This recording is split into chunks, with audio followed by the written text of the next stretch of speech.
हम लोग परमेश्वर के वचन में जाने से पहले एक छोटी सी प्रार्थना करेंगे। स्वर्ग और पृथ्वी के मालिक, दुनिया को बनाने वाले पिता, आपने हम सबको संभाला है, सुरक्षित रखा है, इसके लिए हम धन्यवाद करते हैं। आज के संदेश को प्रभु आपके हाथों में सौंपते हैं। हर एक क्षण को परमेश्वर अपनी पवित्र आत्मा दीजिए, जिससे आज के संदेश को परमेश्वर सीख सके और आपके नाम की महिमा कर सके, आपकी गुणगान कर सकें। पिता, हम धन्यवाद करते हैं। इस प्रार्थना प्रभु यीशु मसीह के नाम से मांगते हैं, आमीन। आज हम देखेंगे कि दिल का दर्द का दान करें। अपने दिल के दर्द को हम कैसे दान करते हैं परमेश्वर के प्रति। परमेश्वर के प्रति हमें अपने आप को, अपने दिल के को दर्द को दान करना है। एक पापी व्यक्ति किस प्रकार धर्मी बन सकता है, आप जान सकते हैं। एक पापी व्यक्ति किस प्रकार से धर्मी बन सकता है। केवल यीशु मसीह के द्वारा ही वह पापी व्यक्ति परमेश्वर की पवित्रता के साथ चल सकता है, अन्यथा नहीं। बहुत प्रश्न यह है कि मसीह के पास कैसे आएं, प्रभु यीशु मसीह के पास हम कैसे आएं, ये सबसे बड़ी जानने की जरूरत है। आज बहुत से लोग यही प्रश्न पूछ रहे हैं कि यीशु मसीह के पास हम कैसे आएं। तो परमेश्वर के वचन में लिखा हुआ है, प्रेरितों के 2:28 में हम देखेंगे, पेंतीकोस्तन के दिन लोग जोर से चिल्लाती हुई बड़ी भीड़ ने अपने आप को पापी अपराधी मानते हुए पतरस से पूछा। पेंतीकोस्त के दिन बड़ी चिल्लाती हुई भीड़ पतरस से पूछा, हम क्या करें। पतरस ने उनको पहला शब्द कहा, क्या कहा कि मन फिराओ। पहले मन फिराने की जरूरत है। जब तक मन नहीं फिराओगे तो हम परमेश्वर के पास नहीं जा सकते। आगे देखेंगे, मन फिराओ और लौट आओ कि तुम्हारा पाप मिटाया जाए। जब तक हम मन फिराएं, अपने पाप को अंगीकार करें, छोड़कर परमेश्वर के साथ जब तक हम नहीं आते हैं, तब तक हमारा पाप मिटाया नहीं जा सकता। पश्चाताप का अर्थ यह है पापों की वास्तविक दुख और प्रकट करना, पाप को त्याग देना, पाप से नफरत करना, पाप से अलग हो जाना। तब हमारे पाप समाप्त होते हैं। जब तक पाप का दुष्परिणाम को न देखें, तब तक हम उस पाप को कैसे समझ सकते हैं कि हमने पाप किया है। जैसे हम रास्ते में चल रहे हैं, कुछ भी करते चले जा रहे हैं, उसका हमें कुछ अफसोस नहीं होता है, कुछ समझ में नहीं आता है कि हम क्या कर रहे हैं। लेकिन जब हम पाप करते हैं, उसका दुष्परिणाम हम जब देखते हैं, तब समझ में आता है कि वास्तविक हमने पाप किया है, वो पाप की सजा हमें मिल रही है। अनेक दुख प्रकट करते हैं, अपने पाप किया है दिखावे के लिए लोग ऊपर से कुछ परिवर्तन दिखाते हैं, परंतु वो डरते भी हैं। बहुत से लोग दिखावे के लिए पाप से दूर होते हैं और अपने आप को परिवर्तित दिखाते हैं कि नहीं, हमने छोड़ दिया है। उसकी बुराइयों के दिखावे ऊपर करते हैं, परंतु वे डरते भी हैं और उसकी बुराइयां कोई कारण उसे ऊपर अपनी विपत्ति न आए। उस गलती के कारण, उस बुराई के कारण हमारे ऊपर दंड दुख न आए। इस पाप के कारण उन्होंने प्रेमी पिता के दिल को दुखाया है। हम देखेंगे, बिलाम ने जब देखा कि उसके रास्ते को रोककर एक स्वर्गदूत नंगी तलवार लिए खड़ा है, जब बिलाम ने जब देखा कि उसके रास्ते को रोककर एक स्वर्गदूत नंगी तलवार लिए हुए खड़ा है, तो उसने अपना अपराध इसलिए मान लिया कि उसकी जान बच जाए। बिलाम किस लिए माना कि जब स्वर्गदूत की नंगी तलवार देखा तो डर गया, इसलिए उसने अपने अपराध को स्वीकार किया। हम भी यही करते हैं जैसे बिलाम ने किया था। जब हम देखते हैं कि वहां पे समस्या है, हम इस गलती को किए हैं, तो तुरंत हम माफी मांगने लगते हैं। आगे हम देखेंगे, क्योंकि ऐसा न करता तो उसका प्राण खोना पड़ सकता था। बिलाम इस व्यवहार के सच्चे पश्चाताप की कोई गंध नहीं दिखाई देती है, न उसके दिल में पाप की घृणा नहीं आती। उसके दिलों में न किसी प्रकार की पाप की घृणा है, न कुछ है। सिर्फ डर के वजह से उसने क्या किया, परमेश्वर उसके सामने, स्वर्गदूत के सामने अपने आप को दंडवत कर लिया कि गलती हो गई हमसे। आगे देखेंगे, परमेश्वर के वचन में लिखा हुआ है, मैं निर्दोष को मार डालने के लिए पकड़वा कर पाप किया। कौन कह रहा है? यहूदा इस्करियोती। मैं निर्दोष को मार डालने के लिए पकड़वा कर पाप किया। जब वो गलती कर दिया, पाप कर दिया, तो अपने बचने के लिए उसने क्या किया? हमने पाप किया। आत्मग्लानि के दबाव का दंड पाने की आशंका से लाचार होकर कपटी आत्मा ने अपने पाप को स्वीकार कर लिया। उसकी कपटी आत्मा स्वीकार कर लिया। पाप लेने के बाद उसके मन में यह भयंकर डर समा गया। जब इस पाप को कर दिया, जब यीशु मसीह को पकड़वा दिया, तो उसके अंदर क्या हो गया? भयंकर डर समा गया कि इसका फल क्या होगा। उसके अंदर आत्मग्लानि और हृदय की दीन करने वाला क्षोभ पश्चाताप नहीं था। वो परमेश्वर की आत्मा की ग्लागनी और हृदय को त्याग करने वाला मोक्ष पश्चाताप नहीं था। वो तो सिर्फ चाहता था कि इसका प्रतिफल क्या होगा। इसका प्रतिफल तो बड़ा बुरा होगा, दंडित होगा। परमेश्वर के पवित्र पुत्र को धोखेबाजी से पकड़वाया था, इस्राएली के पवित्र को ठुकराया। और जब फिरौन राजा के परमेश्वर की दंड की आज्ञाओं से फंस गया, तो उसने अपने पाप को स्वीकार कर लिया ताकि आने वाले दंड से बच सके। वो आने वाले दंड से बच सके और विपत्तियां उसके ऊपर न आए, रुक जाएं। स्वर्ग के विरुद्ध फिर से उठ खड़ा हुआ। ये सारे लोग पाप के परिणाम से दुखी हुए हैं, परंतु पाप करने के कारण उन्हें दुख नहीं हुआ है। पाप के परिणाम के कारण ये लोग दुखी हैं, ये लोग परेशान हैं, क्षमा मांग रहे हैं। और ये लोग पाप करने के कारण कोई दुखी नहीं है। वास्तविक रूप से परमेश्वर की सच्ची विश्वास के द्वारा सच्चे पश्चाताप उनके अंदर नहीं है। एक वचन देखेंगे, सच्ची ज्योति हर एक मनुष्य को प्रकाशित करती है, जगत में आने वाली थी। सच्ची ज्योति जो है हर एक मनुष्य को प्रकाशित करती है, अंदर से जागृति करती है, वो आने वाली है। आत्मा के भीतर एक प्रकाश चमक उठता है जब हम वास्तविक सच्चाई से परमेश्वर वास्तविक हम गलत किए हैं, तो निश्चय जब हम उस पाप की क्षमा अंदरूनी आत्मा से जब हम करते हैं, तो हमारे हृदय दिमाग से विश्वास के साथ दृढ़ता से वो हम पाप को क्षमा मांगते हैं। पापी मन यहोवा की पवित्रता के साथ हम आगे बढ़ते हैं। आगे देखते हैं, पवित्र होने का था परमेश्वर के साथ शांति स्थापित करने की इच्छा करने लगता है। पाप में गिर जाने के बाद राजा दाऊद प्रार्थना करते हैं। जो सच्ची प्रार्थना राजा दाऊद करते हैं, वह पाप के प्रति वास्तविक शोक का परिचय देते हैं। राजा दाऊद कहते हैं, पश्चाताप हृदय की गहराई से होनी चाहिए। अपने अपराध को छिपा नहीं सकते हम। अपने अपराध को न्याय के अनुसार दंड पाने से बचने के लिए डर कर उसे प्रार्थना नहीं की जाती है। लेकिन राजा दाऊद अपने अपराध की गंभीरता को समझे, अपने आत्मा के काले करतूतों को राजा दाऊद ने समझा, अपने पाप को घृणा से भर गए। उनका हृदय जो है घृणा से भर गया। वो केवल क्षमा पाने के लिए प्रार्थना नहीं की।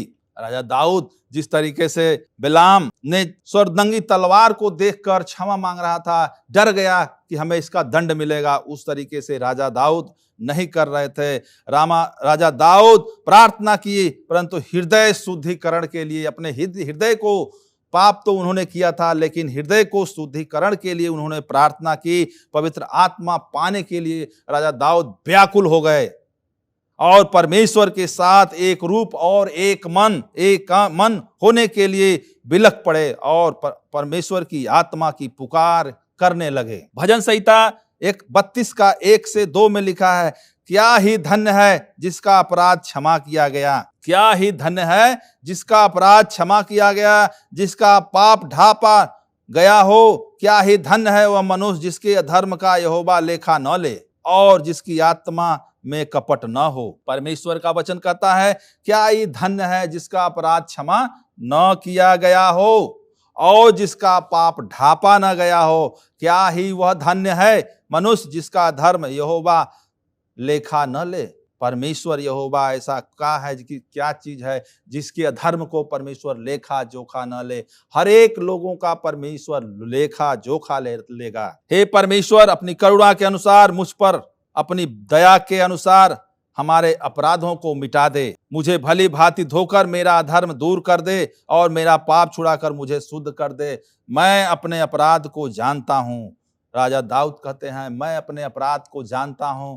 प्रभु मुझे मेरे अपराधों को क्षमा कर दे, मेरे पापों को क्षमा कर दे। परमेश्वर अपने पापों को क्षमा चाहता है और हम उस पापों के क्षमा के लिए परमेश्वर के सामने आत्मी आत्मा के साथ उसमें लीन हो जाएं, और परमेश्वर से जब हम विनती करते हैं तो परमेश्वर हमें अपने पापों से क्षमा करते हैं, और हम पापों की क्षमा के लिए परमेश्वर से क्षमा मांगेंगे। भजन संहिता 51 का 1:14 लिखा हुआ है, हे मेरे उद्धारकर्ता परमेश्वर, मुझे हत्या के अपराध से छुड़ा ले, तब मेरे धर्म का जय जयकार करने पाऊंगा।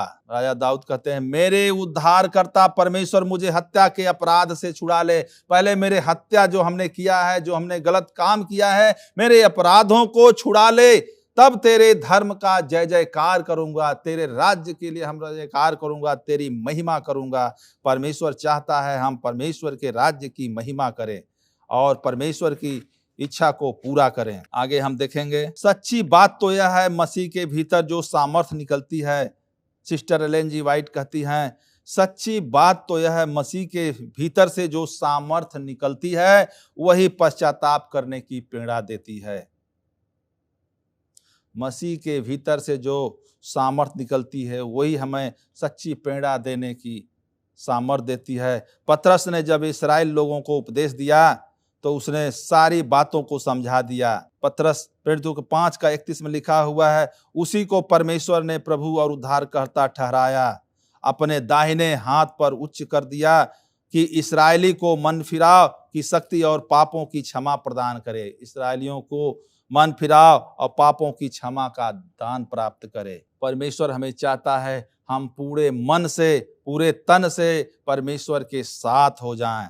यीशु मसीह कहता है 12:32 में, मैं यदि पृथ्वी पर से ऊंचे पर चढ़ाऊ जाऊं, यीशु मसीह कहते हैं, मैं यदि पृथ्वी पर से ऊंचे पर चढ़ाया जाऊं तो सबको अपने पास खींचूंगा। पापियों के सामने यीशु की उद्धारकर्ता के रूप में प्रकट करना अति आवश्यक है, जो जगत के पापों के कारण अपना प्राण को न्यौछावर कर दिया। वह परमेश्वर प्रभु यीशु मसीह जगत के लिए अपने प्राणों को न्यौछावर कर दिया है। यीशु मसीह ने ऐसा प्रेम प्रदर्शित करते हैं जो हमारी समझ से परे है। एक पापी ऐसे अनुपम प्रेम को देखता है, उसका हृदय पिघल कर कोमल हो जाता है और उसके दिमाग पर पड़ता है, उसकी आत्मा पश्चाताप भर जाता है। आगे हम देखेंगे, परमेश्वर सारे पापों के परिणामों का एक समान दृष्टि से देखता है। परमेश्वर कहते हैं यहाँ पे सारे पापों के परिणामों को एक समान देखते हैं। उसकी नजर में इंसान के अपराध की अलग अलग श्रेणी होती है। उनकी नजर में, इंसान के नजर में अपराध की अलग अलग श्रेणी होती है, लेकिन परमेश्वर के सामने अपराध चाहे किसी भी प्रकार का हो, पाप सबको एक समान परमेश्वर देखता है। छोटा पाप हो, बड़ा पाप हो, सबको परमेश्वर एक समान देखता है। लेकिन मनुष्य की नजर में इंसान का पाप अलग अलग तरीके से, अलग अलग श्रेणी में होती है। मनुष्य परंतु की निगाह कोई पाप या बुरा काम चाहे कितना भी छोटा या तुच्छ क्यों न दिखाई दे, लेकिन परमेश्वर की दृष्टि में कोई भी पाप छोटा नहीं होता। मनुष्य की निगाह में पाप या बुरा काम चाहे जितना भी छोटा या तुच्छ क्यों न हो मनुष्य के नजर में, लेकिन परमेश्वर के सामने छोटा भी पाप, सब पाप एक बराबर होता है, चाहे हम छोटा पाप करें चाहे बड़ा पाप करें। हम देखेंगे, हम एक शराबी से नफरत करते हैं, उसे कहा जाता है अपने पाप के कारण स्वर्ग नहीं जा सकता।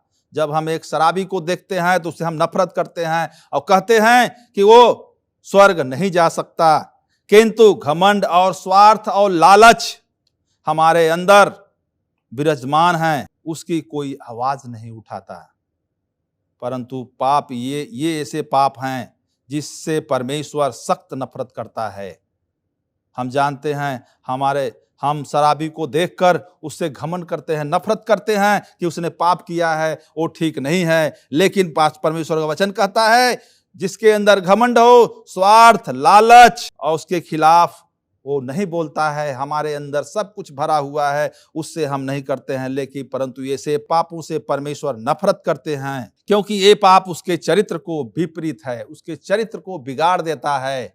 घमंड, नफरत, स्वार्थ, लालच हम सबके जीवन को बिगाड़ देता है और ये परमेश्वर के चरित्र से बिल्कुल अलग है। निस्वार्थ प्रेम जो लोक जलवायु में घुल मिल जाता है उसके भी बिल्कुल विपरीत है। यदि कोई व्यक्ति नीचता के कारण गड्ढे में गिर पड़े तो हो सकता है कि उसे शर्म आ जाए, दीनता का बोध हो जाए, मसीह के अनुग्रह की आवश्यकता को महसूस करे, परंतु घमंड तो ऐसा पाप है उसे अनुग्रह की जरूरत महसूस नहीं होती। घमंड एक ऐसा पाप है, हमें उसकी जरूरत ही नहीं है, हमें क्षमा मांगने की जरूरत ही नहीं है। अतः मसीह की ओर से, उस असंख्य वरदानों की ओर से वह देने के लिए आया है, अपने दिल के दरवाजे को बंद कर दे लेता है। परमेश्वर कहता है ऐसे घमंडी लोग अपने दिल के दरवाजे को बंद कर देते हैं। लूका की पुस्तक में लिखा हुआ है, हे परमेश्वर मुझ पापी पर दया कर। कौन कहता है? वो चुंगी लेने वाला व्यक्ति परमेश्वर से प्रार्थना करता है, मुझ पर दया कर। हमें परमेश्वर से दया की मांगनी चाहिए, जिस तरीके से चुंगी लेने वाला व्यक्ति परमेश्वर से क्षमा मांगता है, दया मांगता है। जब अपने आप को अशुद्धता का पता चल जाए तो आप अपने को सुधारने के लिए रुकिए नहीं। बहुत से लोग ऐसे हैं, अपने मसीह के पास आने के लिए अयोग्य समझते हैं। जब अपने आप को जब अशुद्ध समझिए तो परमेश्वर के पास जाने के लिए अयोग्य ना समझिए। परमेश्वर हमें जाने के लिए चाहता है कि हम अपने पाप की क्षमा मांगें और परमेश्वर के सामने जाएं। क्या आप अपनी महानता से अच्छा पवित्र बनने की आशा करते हैं?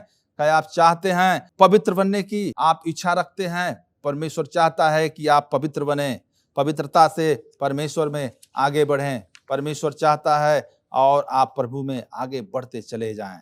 फिर भी किसी को इस भ्रम में नहीं रहना चाहिए कि प्रेम और दया का सागर परमेश्वर उन्हें भी मोक्ष प्रदान कर देगा जो उसके अनुग्रह को ठुकरा देते हैं।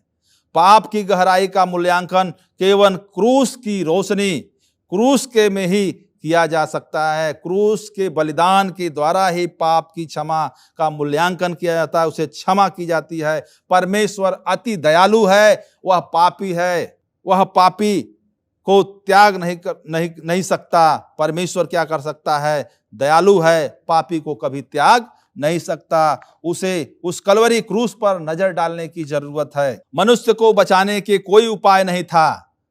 मनुष्यों को बचाने के लिए सिस्टर एलेन जी वाइट करती हैं, मनुष्य को बचाने का कोई उपाय ही नहीं था, क्योंकि इस बलिदान के बिना मानव जाति को पाप के भयानक बीमारी से बचाकर पवित्र जनों की संगति में रहने योग्य बनाना असंभव था। सिस्टर एलेन जी वाइट कह रहे हैं, मनुष्य को उस पाप के कारण, उस दलदल में गिर जाने के कारण कोई दूसरा उपाय ही नहीं था। सिर्फ एक यीशु मसीह ही थे जो कलवरी क्रूस पर हमारे और आपके लिए बलिदान हो गए और अपने आप को चढ़ा दिए क्रूस पर, जिससे हमारा चाहे कैसा भी पाप हो, छोटा हो बड़ा हो, सभी पापों को परमेश्वर एक समान मानता है। उस पापों के लिए हमें क्षमा मांगने की जरूरत है, परमेश्वर के साथ विश्वास करने की जरूरत है। जब हम विश्वास करते हैं तो परमेश्वर उस पापों को हमें क्षमा करता है। परमेश्वर के पुत्र का प्रेम दुख भोगना तथा मृत्यु पाप की भयानक का प्रमाण है। इस बात को प्रमाणित करता है कि जब तक आत्मा मसीह के सामने अपने आप को समर्पित न कर दे,